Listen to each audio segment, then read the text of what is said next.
I'm sure you've heard many a quote about the importance and power of laughter, especially in these current tough times. Sure, it probably won't single-handedly solve all the problems that are troubling you, but it can afford you a moment of happiness and ease to cut through seemingly endless misery and pain. Though fighting games tend to have an overtly serious tone, some of them are not above including a bit of comedy relief, be it a character, dialogue, and so on. We've covered the saddest, the most disturbing, and here we will complete the trilogy on a much lighter note. These are 10 of the funniest fighting game character endings. Before we begin, I want to give a special shout out to Steven Cisneros, I hope I said that right, for recommending this and the previous topic in this trilogy.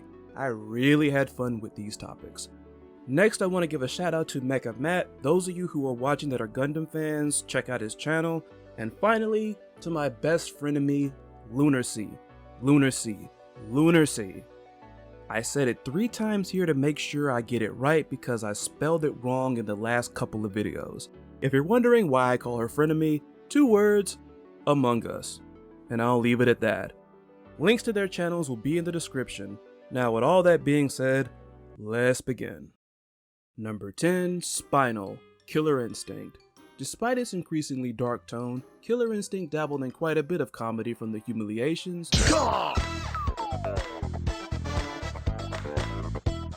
to the cartoonish eye-popping reaction to Orchid's flashing finisher. Even a couple of character endings are bound to incite a chuckle or two, such as Idol's ending, which actually parodies Blanca's ending from Street Fighter II. Instead of enjoying the reunion with his mother, Idol is annoyed to the point of knocking her out cold with his club and storming away. While that ending was funny in and of itself, I had to give the spot to Spinal. Not only is the scenario funny, but just the visual of Spinal in these situations looks goofy. While I found the idea of a reanimated skeleton swordsman to be a cool character concept, I simultaneously found Spinal's original design to be a bit kooky. Take said goofy skeleton swordsman, have him chilling in a beach chair by a pool in Hollywood, and you have a picture that is much funnier than it should be. The big red bow on the gift of goofy that is this ending is a pun. Amazingly, Spinal got an Oscar nomination for his first film, but continued to have problems finding roles that have meat to them. Number 9, El Fuerte, Street Fighter 4. Oh boy, this was a tough call. Street Fighter has a treasure trove of silly character endings worthy of a list all its own. Poison forming a Kiss-style band consisting of several major characters, Blanca getting so excited he accidentally shocked Sakura, Yang tripping Yun so he couldn't escape his girlfriend Hoime, and everything involving Dan Hibiki. We're focusing on Street Fighter 4 newcomer El Fuerte though, whose ending may cause you to die laughing, which is a much better deal than anyone who tried his cooking. El Fuerte actually has 2 endings, one from Vanilla Street Fighter 4 and another from the Super Update. The former involves Zangief and E Honda attempting to convince El Fuerte that their respective favorite dishes are best for a hero. El Fuerte suggests combining the 2 while adding chili peppers and some lemon.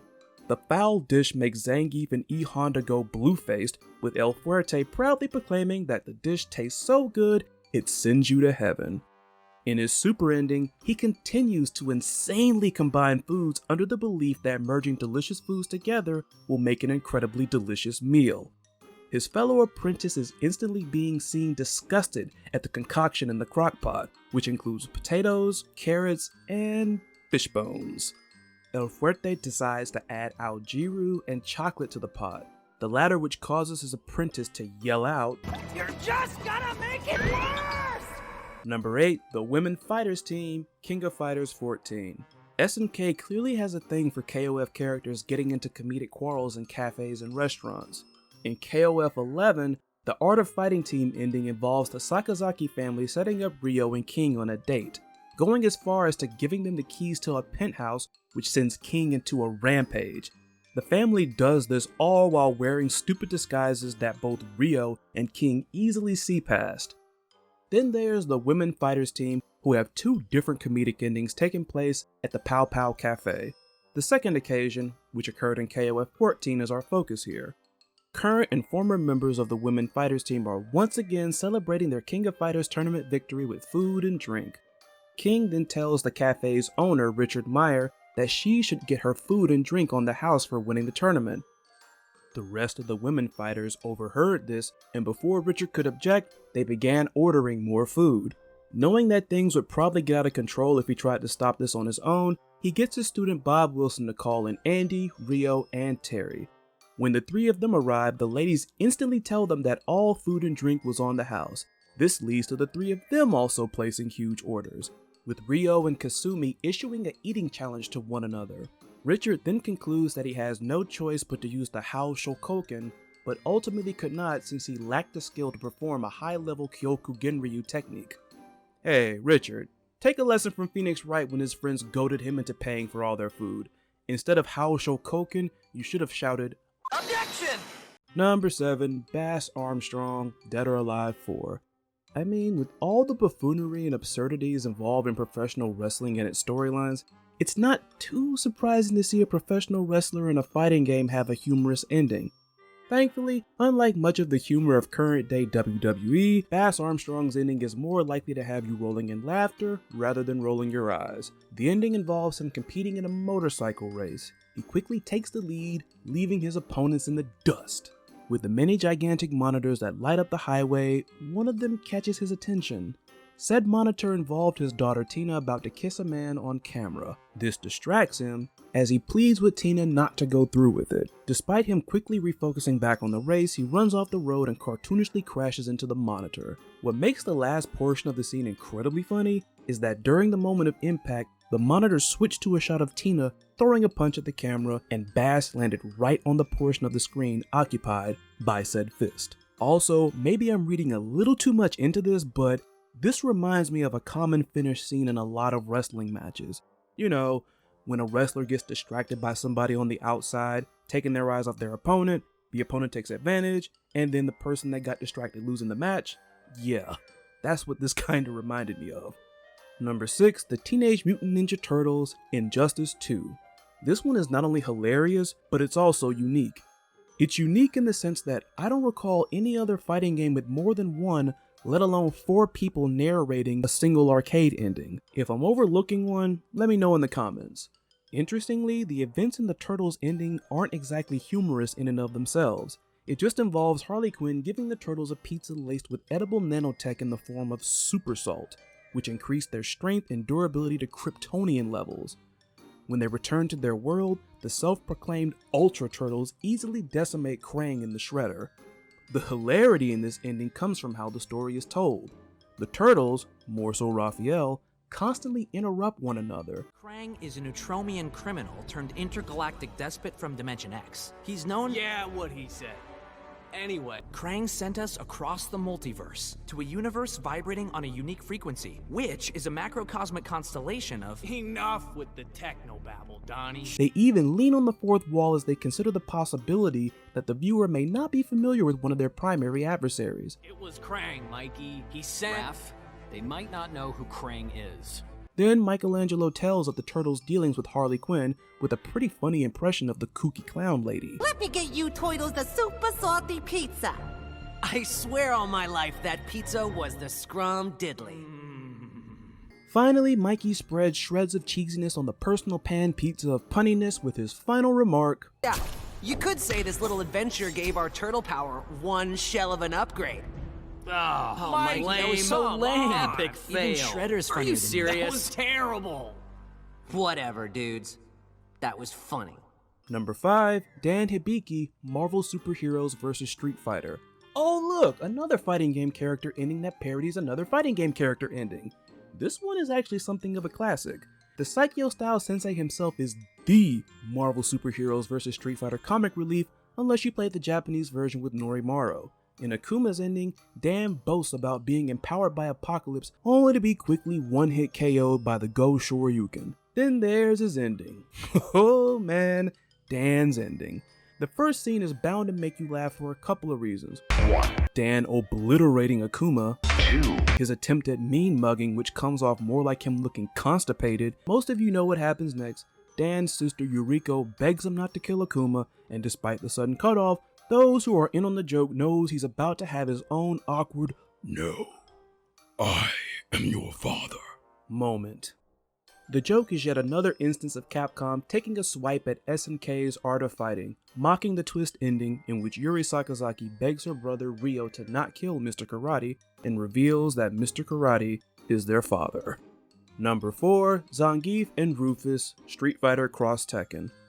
A crossover between two franchises who are not hesitant to throw in lots of humor surely would have cooked up some pretty hilarious endings.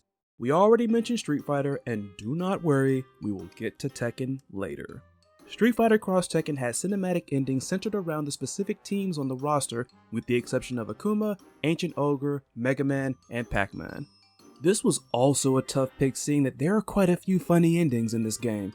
Pac-Man using Pandora's box to turn the universe into his iconic game, Warong bragging to partner Steve Fox that he could take on 100 fighters by himself, only to be chased away by an army of Akumas. Then we have Street Fighter's big beefy boys, the muscular Zangief and Ray's the Rufus. In their ending, the two of them ham it up while Pandora slowly opens. The both of them are confused by the light that surrounds them. Pandora's box then opens, causing a blinding flash. When the light fades away, Zangief's large muscles and Rufus's body mass are drastically reduced, which causes both to cry out in anguish. It's kinda silly seeing that Gief, while slimmer, is still fairly muscular. Then while Rufus cries out over the loss of his abs of steel, he probably can actually see them now. Number 3, Stryker, Mortal Kombat 9. One of the characters often considered to be among the worst in Mortal Kombat has one of the funniest endings in the series. Now, I could have easily used the Mortal Kombat 4 Jax ending and called it a day on this entry, but that's way too easy and not any fun. After defeating Shao Kahn, Stryker is labeled a hero. He receives the key to the city, the Congressional Medal of Freedom, a year-long best-selling biography, a video game, and action figures. Just when you think Stryker was gonna milk his fame every step of the way, he struck down a film deal with Hollywood. Why? There was no way he would allow himself to be portrayed by one Johnny Cage. Ooh.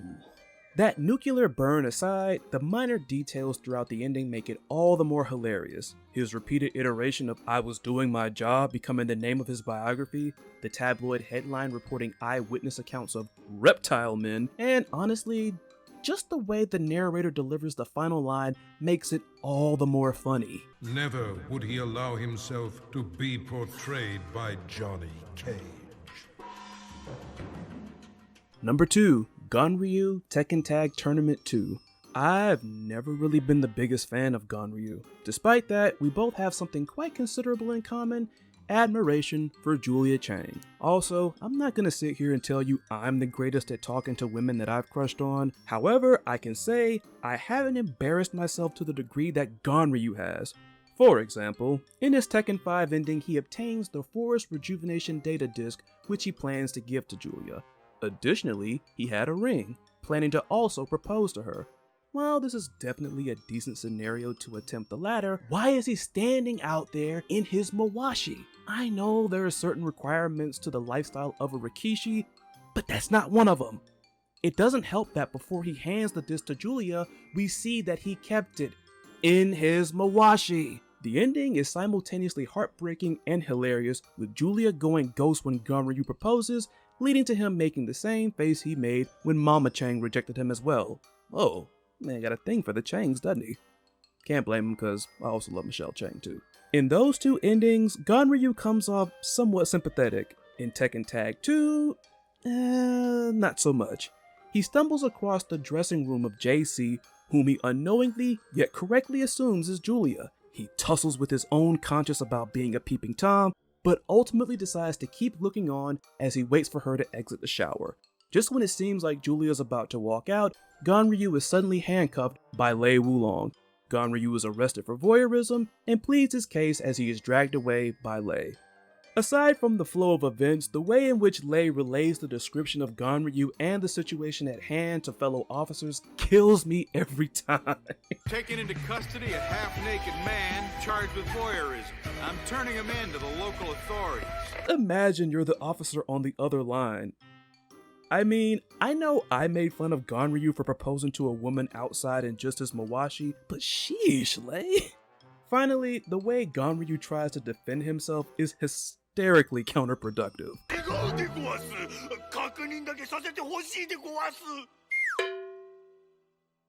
Number 1, Rachel Alucard, BLAZBLUE Continuum Shift. Now, I'm gonna keep this very short because if I point out every bit of what brings me to tears of laughter in this ending, we'll be running way over time. Just go watch this if you haven't already. BLAZBLUE is yet another fighting game chock full of hilarious arcade endings, all in the form of what are called gag reels. Rachel crafts magical glasses known as the Spectacles of Eros, and gives them to Ragnar to tease him. The glasses cause the wearer to become increasingly irresistible, causing many of the main characters to track him down to profess their love to him in a variety of insane ways. Again, go watch this. There is no way I can do it justice with an explanation alone. However, I'll leave you with my favorite bit from this ending, the creative censorship used to bleep out Kokonoe's kinky fantasy involving Ragnar. Miss Kokonoe, what were you gonna do to Mr. Ragnar the Blood Edge after you put him to sleep? Ah, yes. Well, no reason not to tell you. First, I intended to take his Inferno Divider! and put it in a Carnage Scissors! maybe a little Gauntlet Hades! two? My goodness, I can only imagine what his Hell's Fang! will. Dead Spike! What? How could you stoop so low? That's totally unfair. So there you have it. Those are what I consider 10 of the funniest fighting game character endings. Let me know in the comments which ones made you laugh, because I'm pretty sure there's plenty of others out there. Probably some I haven't even seen before. Thank you all for watching, and I will catch you in the next one. Take care, be safe, see ya.